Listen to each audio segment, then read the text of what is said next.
కావలిలో కావ్యకృష్ణారెడ్డికి tough fight తప్పదా? కాటంరెడ్డి వెళ్లిపోవడంతో వైసీపీకి మరింత బలం.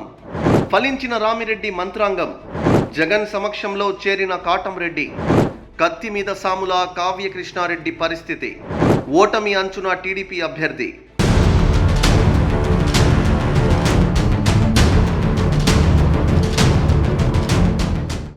నెల్లూరు జిల్లా కావలి రాజకీయాలు వరుసగా మారుతున్నాయి.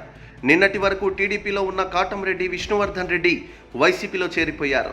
తిరుపతి జిల్లా ఎద్దుల చెరువు ప్రాంతం వద్ద బస్సు యాత్ర ప్రచారంలో ఉన్న సీఎం జగన్ సమక్షంలో వైసీపీ తీర్థం పుచ్చుకున్నారు. కండువా కప్పి పార్టీలోకి సాధారణంగా ఆహ్వానించారు జగన్.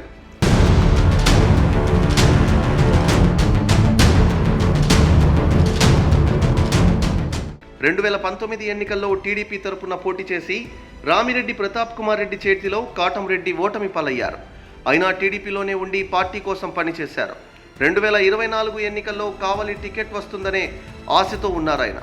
అయితే అనూహ్యంగా తెరపైకి వచ్చిన మైనింగ్ కింగ్ కావ్యకృష్ణారెడ్డికి టీడీపీ టికెట్ ఖరారు చేసింది. దీంతో ఆయన మనస్తాపం చెందారు. స్వతంత్ర అభ్యర్థిగానైనా సరే బరిలోకి దిగుతానని ప్రకటించి కొన్నాళ్లు ప్రచారం కూడా చేశారు కాటంరెడ్డి. అయితే ఇటీవల జరిగిన రాజకీయ పరిణామాలతో ఆయన మనస్సు మార్చుకున్నారు.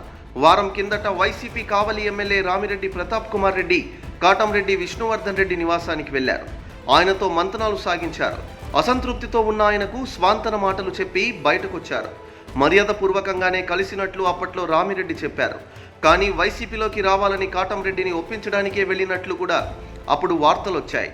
ఆ వార్తలకు బలం చేకూరుస్తూ కాటంరెడ్డి వైసీపీ పక్షాన చేరారు.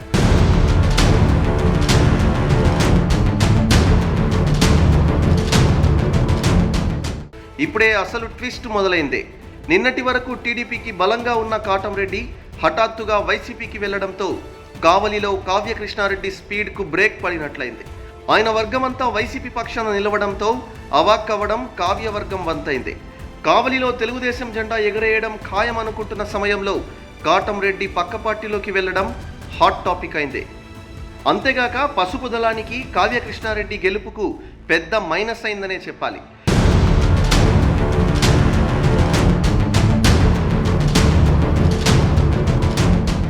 టికెట్ రాలేదన్న అసంతృప్తితో ఉన్న కాటంరెడ్డిని శాంతింపచేసే ప్రయత్నాలు కూడా చేయకపోవడంతో ఆయన గుర్రుగా ఉన్నారు. ఈ క్రమంలో ఆయన టీడీపీ అభ్యర్థి కావ్యకృష్ణారెడ్డికి మద్దతు ప్రకటించలేదు. ఇప్పుడు ఏకంగా ఫ్యాన్ గాలి వైపుకెళ్లిన కాటంరెడ్డితో పాటు ఆయన వర్గమంతా మళ్లింది. కాటంరెడ్డి వర్గం నుంచి టీడీపీ అభ్యర్థికి ఎలాంటి సహాయ సహకారాలు అందే అవకాశం లేదు. దీంతో కావ్యకృష్ణారెడ్డికి గెలుపు కత్తి మీద సాములా మారింది.